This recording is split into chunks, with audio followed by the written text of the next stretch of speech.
Hi my dear student, I am Ritesh Kumar Verma. आज मैं आप लोगों के अगला टॉपिक लेकर के आऊँ। जैसा कि हमने आप लोगों को जो है इंडोक्राइन ग्लैंड या अंतःस्रावी तंत्र के बारे में बता दिया था। इसमें इंडोक्राइन ग्लैंड, मैक्स ग्लैंड, ये सब चीजें आपको बता दिया था। अब ये चीज हमको देखना है कि जो हार्मोन्स होते हैं उन हार्मोन्सों का नियंत्रण किस प्रकार से किया जाता है, बॉडी में कैसे नियंत्रण होता है इनका, किस प्रकार से, कब ये हार्मोन सिक्रीट होंगे, कब इन हार्मोन्सों का सिक्रीशन नहीं होगा।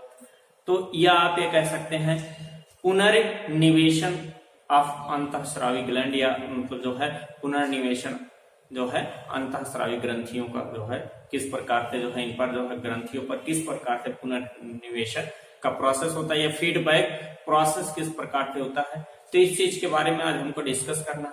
जैसा कि आप लोग ये चीज जानते हैं कि किसी भी कार्य को करने के लिए अंतःस्रावी ग्रंथ और तंत्रिका तंत्र, जैसा कि चैप्टर का नाम हमने पढ़ा था कंट्रोल एंड कोऑर्डिनेशन। तो कंट्रोल और कोऑर्डिनेशन का जो प्रोसेस होता है, इस कंट्रोल और कोऑर्डिनेशन के प्रोसेस में या नियंत्रण और समन्वयन के प्रोसेस में हमारे बॉडी में तंत्रिका तंत्र लगा हुआ है, जो इंपल्स के थ्रू या आप ये कह सकते हैं आवेग के थ्रू किसी जो है मतलब अंग को सूचित करता है, या उस स्थान पे जो है किस प्रकार का प्रोसेस होना उस चीज की सूचना देता है। वहीं पर जो हार्मोन होता है, हार्मोन्स हमारा जो है रासायनिक जो है मतलब रासायनिक संदेश के रूप में जो है ये केमिकली रूप में उसके पास संदेश भेजता है, और उस संदेश के अकॉर्डिंग हमारे बॉडी में प्रोसेस होता है। तो उसी चीज को हमको देखना है कि जो पुनर्निवेशन का प्रोसेस होता है या फीडबैक का प्रोसेस होता है, वो प्रोसेस जो है उस पर किस प्रकार से ग्रंथियों पर या मतलब जो है ग्लैंडों पर नियंत्रण रखा जाता है। ये प्रोसेस आपको जो है मतलब इसमें देखने के लिए मिलेगा। जैसा कि टॉपिक हमारा अंतःस्रावी ग्रंथियों पर पुनर्निवेशन का जो प्रोसेस होता है, या feedback control on endocrine gland, यानी इंडोक्राइन ग्लैंडों पर किस प्रकार से प्रोसेस होता है। जैसे कि मान लीजिए कि बॉडी में ग्लूकोज लेवल हाई हो गया तो ग्लूकोज लेवल को लो करने का प्रोसेस, ठीक है, या फिर जो है मतलब हमारे बॉडी में ग्लूकोज लेवल लो हो गया तो उसे हाई करने का प्रोसेस, या थायराइड ग्लैंड से निकले हुए हार्मोन्स की कमी हो रही तो उसका जो है प्रोसेस। यानी अलग अलग प्रकार से जो है आप ये देख सकते हैं कि कई प्रकार की प्रक्रियाएं हो रही, या फिर अनेक प्रकार जैसे हार्मोन्स, लिंग हार्मोन्स, या मान लीजिए कि जैसे जो है मतलब ओवम का फॉर्मेशन करना है, स्पर्म का फॉर्मेशन करना है, या अंडाणु का निर्माण करना है, शुक्राणुओं का निर्माण करना है। तो इन सबको जो है कंट्रोल किस प्रकार से किया जाता है, मतलब इस पर कैसे नियंत्रण किया जाता है, या पुनर्निवेशन कैसे किया जाता है, इसी चीज के बारे में हमको जो है यहाँ अध्ययन करना। जैसा कि आप पहला पॉइंट ये चीज देखते हैं कि जैसे इसमें पुनर्निवेशन का जो प्रोसेस होता है या फीडबैक का जो प्रोसेस होता है वो दो प्रकार से होता है। एक आप कह सकते हैं धनात्मक पुनर्निवेशन और एक ऋणात्मक पुनर्निवेशन, ठीक है। यानी जो है एक पॉजिटिव फीडबैक तो दूसरा निगेटिव फीडबैक। पॉजिटिव फीडबैक क्या होता है, निगेटिव फीडबैक क्या होता है, तो ये हमने जो मतलब इसको दो प्रकार से दो टाइप में किया है कि जो पुनर्निवेशन का प्रोसेस होता है वो दो प्रकार से हो सकता है। एक जो है धनात्मक रूप से हो सकता है और एक ऋणात्मक रूप से हो सकता है, ठीक है। एक धनात्मक रूप से, दूसरा ऋणात्मक रूप से, या आप कह सकते हैं पॉजिटिव फीडबैक हो सकता है, दूसरा निगेटिव फीडबैक हो सकता है।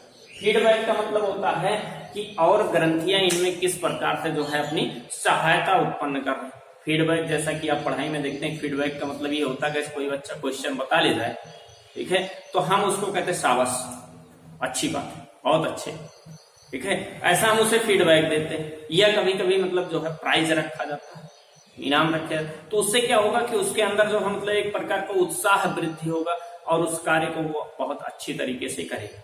वही सिस्टम यहाँ पर भी है कि यदि कोई ग्लैंड जो है किसी वर्क को कर रही है, दूसरे ग्लैंड के द्वारा उसे नियंत्रित किया जा रहा है, तो और वो नियंत्रण जो है अच्छे प्रकार से किया जाएगा, तो इस ग्रंथि का जो है क्या नियंत्रण क्या होगा, ठीक प्रकार से, या ये रेगुलेट जो है प्रोसेस को अच्छे प्रकार से करेंगे। तो यही चीज है। तो यहाँ पे जो धनात्मक की बात होती, पॉजिटिव की बात होती, जैसे मान लीजिए कि ब्लड में जो है शुगर लेवल जो है घट गया है, ठीक है। यदि मान लीजिए कि इंसुलिन हार्मोन्स की कमी है, शुगर लेवल, इंसुलिन हार्मोन्स की अधिकता, ठीक है, शुगर लेवल कम हो गया है, ठीक है। तो उस कंडीशन में क्या होगा कि शुगर लेवल कम होने के कारण वो ग्लैंड जो है प्रेरित हो जाएगी और प्रेरित होकर के इंसुलिन हार्मोन्स का सिक्रीशन कम कर देगी।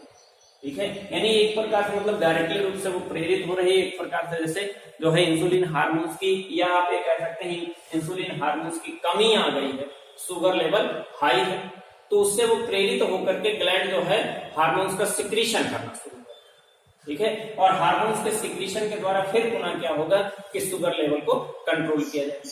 ठीक है, यानी उस बात से प्रेरित हो गए, धनात्मक रूप से हुआ। दूसरा कंडीशन क्या है कि यदि जो है इंसुलिन की मात्रा कम है, अधिक है, ठीक है, हाईएस्ट अमाउंट में हो गया है और शुगर लेवल जो है लो हो गया है, तो उस कंडीशन में जो इसे प्रेरणा मिलेगी या उसके द्वारा जो पुनर्निवेशन होगा, उस प्रोसेस में जो मतलब हम ऋणात्मक थे, ठीक है, निगेटिव फीडबैक मिलना। ठीक है, निगेटिव का मतलब उसने अपना काम किया, यहाँ पे जो है कम सीक्रेट हुआ था और कम सीक्रेट होने से शुगर लेवल बढ़ा था, और जैसे शुगर लेवल बढ़ा तो उससे प्रेरित होकर के उसने वर्क चालू कर दिया, ये प्रोसेस है। यहाँ पे क्या हुआ कि सिक्रीशन इतना अधिक हो गया है इंसुलिन का कि शुगर लेवल जो है डाउन हो गया। जब डाउन हो गया है तो उसको कंट्रोल करने के लिए अब जो है मतलब क्या होगा कि जो शुगर लेवल के बढ़ने के कारण से, ठीक है, यानी निगेटिव इफेक्ट पड़ रहा है या ऋणात्मक प्रभाव पड़ रहा है, जिसके कारण से इंसुलिन का सिक्रीशन होगा और ग्लूकोज लेवल को कंट्रोल करेगा। ठीक है, जैसे कि आप मैकेनिज्म देख लेते हैं, पुनर्निवेशन की क्रियाविधि देख लेते हैं, क्रियाविधि या मैकेनिज्म ऑफ फीडबैक कंट्रोल, कि फीडबैक को कैसे कंट्रोल किया जाता है, इस प्रोसेस को हम देख लेते हैं। इसमें हम जो है सबसे पहले समस्थापन या होम्योस्टैसिस, ठीक है, समस्थापन में थायराइड ग्रंथि की भूमिका, ठीक है, यह थायराइड ग्रंथि किस प्रकार से समस्थापन या होम्योस्टैसिस का जो है प्रोसेस मेंटेन करता है, वो किस प्रकार से करता है, यही चीज हमको देखना है। यानी role of thyroid in homeostasis, ठीक है, होम्योस्टैसिस में किस प्रकार से रोल प्ले करता है। जैसे ब्लड में जैसे ही रुधिर की कमी आएगी, ठीक है, ब्लड में रुधिर की, एक मिनट, तो रुधिर में जो है क्या बोल रहे हैं, ब्लड में रुधिर की, वाह भाई, रुधिर में जैसे ही थायरॉक्सिन हार्मोन्स की कमी आएगी या थायराइड हार्मोन्स की कमी आएगी, तो ये जो मतलब ब्लड के द्वारा किसको सूचित कर दिया जाएगा, आप ये कह सकते हैं हाइपोथैलेमस को सूचित कर दिया जाएगा। इसको हाइपोथैलेमस को सूचना दी जाएगी। तो हाइपोथैलेमस क्या करेगा, आपने उसके पास से एक हार्मोन सिक्रीट होगा जिसे कहा जाएगा TRF या थायराइड रिलीजिंग फैक्टर, ठीक है, या थायराइड रिलीजिंग फैक्टर आप ये कह सकते हैं, यानी थायराइड प्रेरक मतलब जो है निकालने के लिए प्रेरित करने वाला कारक, थायराइड ग्लैंड को प्रेरित करने वाला कारक, यानी ऐसा हार्मोन सिक्रीट होगा और ये हार्मोन पहुंचेगा कहाँ, पिट्यूटरी ग्लैंड के पास, ठीक है। इस हार्मोन्स का इफेक्ट होगा पिट्यूटरी ग्लैंड पर या मास्टर ग्लैंड पर, पिट्यूटरी ग्लैंड या मास्टर ग्लैंड पर या जो है पिट्यूटरी ग्रंथि पर इसका असर पड़ेगा।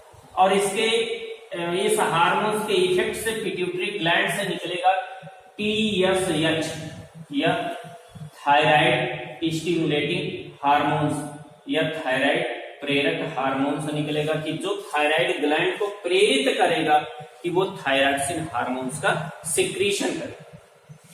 और इस जो है मतलब हार्मोन्स का असर कहाँ होगा, थायराइड ग्लैंड पर। कहां पर होगा, थायराइड ग्लैंड पर, थायराइड ग्रंथि पर।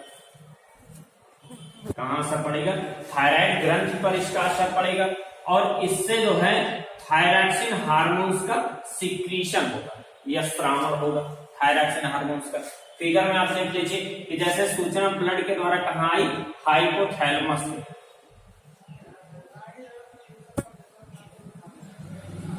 हाइपोथैलेमस के पास सूचना पहुंची, हाइपोथैलेमस ने रिलीज किया कौन सा एंजाइम, TRF या थायराइड रिलीजिंग फैक्टर जो है सिक्रीट किया। और ये थायराइड रिलीजिंग फैक्टर कहां पर पहुंचा, पिट्यूटरी ग्लैंड के पास। कहां पहुंचा, पिट्यूटरी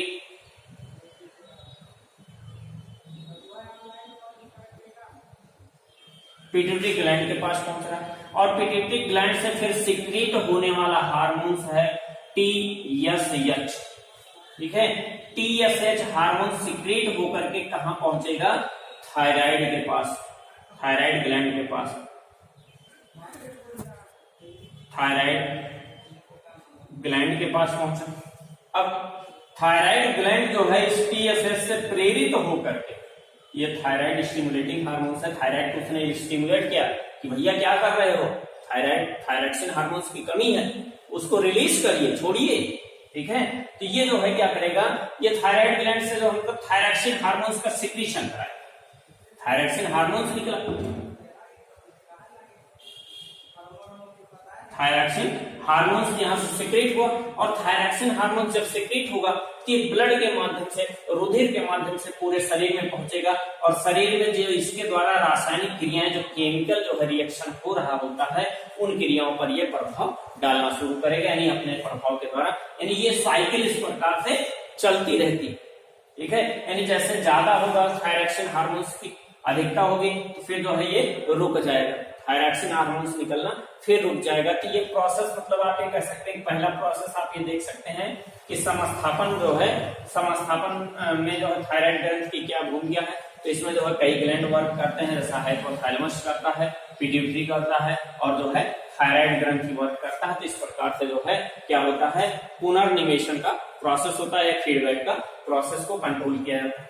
दूसरा हम देखेंगे समस्थापन में जो है ब्रिक की भूमिका, ब्रिक और पिट्यूटरी ग्लैंड की भूमिका। ब्रिक या किडनी का वर्क क्या होता है? किडनी का वर्क होता है यूरिन फॉर्मेशन, यूरिन फॉर्मेशन।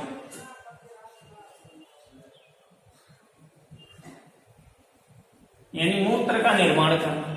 ठीक है, यानी ये क्या करता है, अल्ट्रा फिल्ट्रेट करता है, किसके द्वारा, इसके अंदर उपस्थित ब्रिक नलिका या नेफ्रॉन के द्वारा जो है ब्लड को फिल्ट्रेट करता है। अल्ट्रा फिल्ट्रेट आप कह सकते हैं, परानिस्यंदित करता है और उस निस्यंदन के बाद जो है यूरिन का फॉर्मेशन होता है। तो यूरिन का जो फॉर्मेशन होता है उसमें क्या होता है कि यूरिन के अमाउंट की, जैसे अभी मान लीजिए कि जैसे गर्मी का दिन, ठीक है, गर्मी के मौसम में क्या होता है कि जो हमारे शरीर की स्वेट ग्लैंड होती है उनसे शरीर से जो मतलब पसीने के रूप में आप ये कह सकते हैं, स्वेट के रूप में जो है उस ग्लैंड से जो वो सक्रिय होती हैं, जब टेम्परेचर हाई होता है एटमॉस्फेयर का तो वो सक्रिय होती हैं और सक्रिय होकर के जो है एक्सेस अमाउंट में वाटर का लॉस करती है। ठीक है, यानी वाटर मॉलिक्यूल हमारे बॉडी से लॉस हो रहा होता है। ठीक है, तो जब लॉस हो रहा होता है तो उस समय क्या होगा कि मतलब जो है गर्मी के मौसम में पिट्यूटरी ग्लैंड जो है एक्टिव होती है। पिट्यूटरी ग्लैंड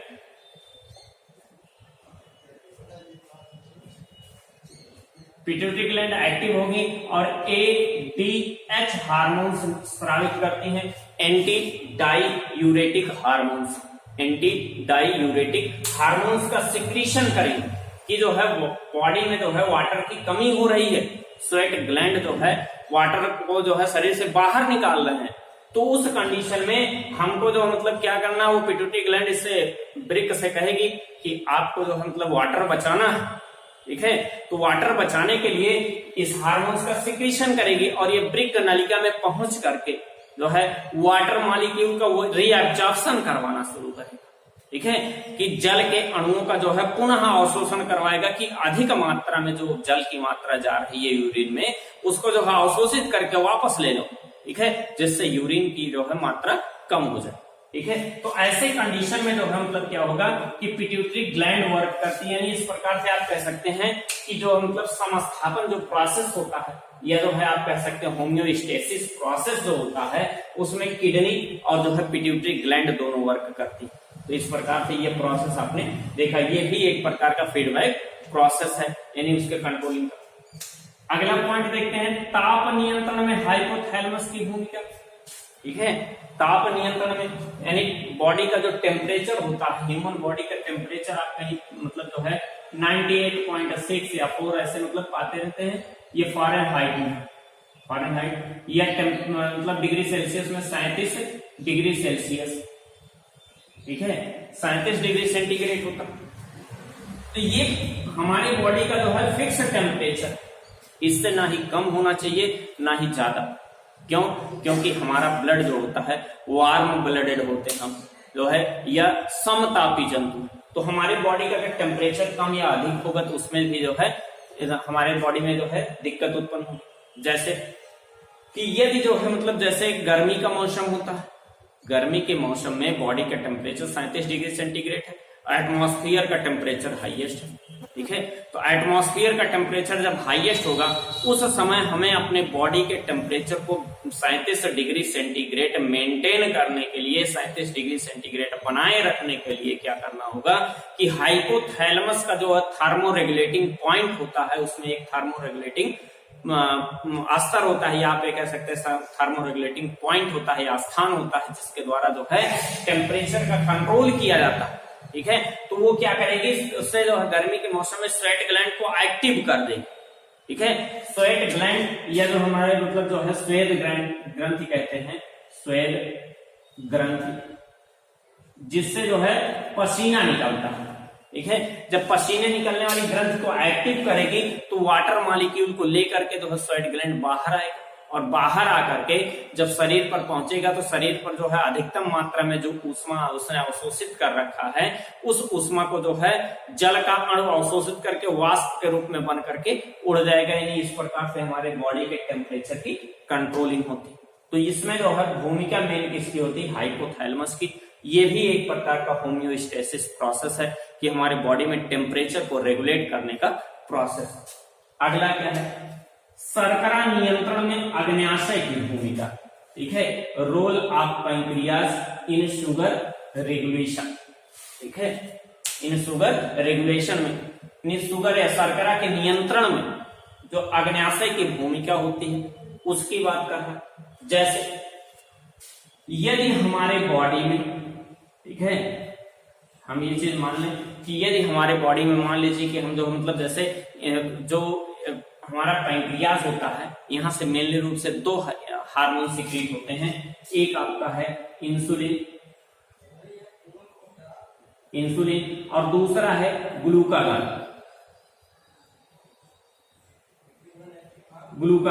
इंसुलिन क्या करता है, ये शुगर लेवल को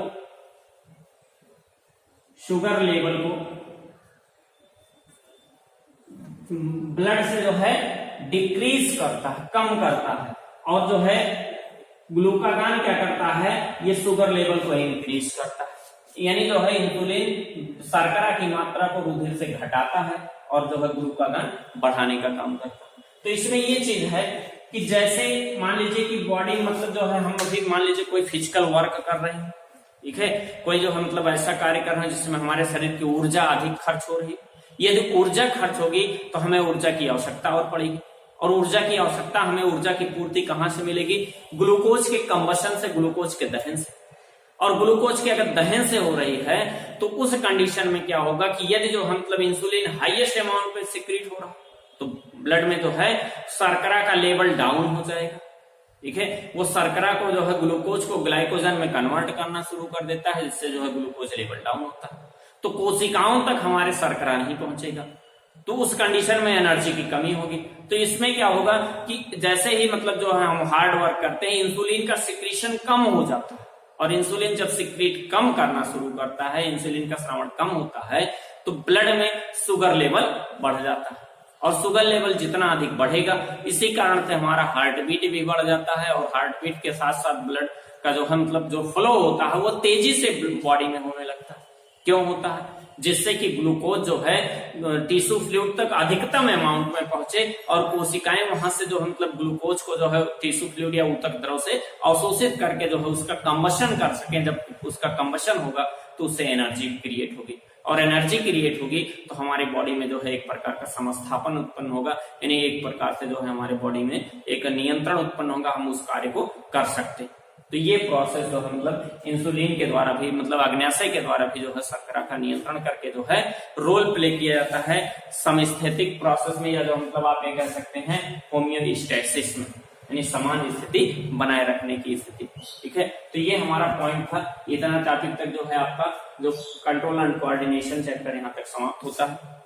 अब आगे हम नेक्स्ट नया चैप्टर लेकर के आएंगे। और आशा करते हैं कि आप लोग जो है हमारे पढ़ाए हुए चैप्टर को ध्यान से पढ़ेंगे और जो है उसको लाइक करेंगे, सब्सक्राइब करेंगे, ठीक है, और अच्छे अच्छे कमेंट करिए। इसी के साथ थैंक यू, जय हिंद।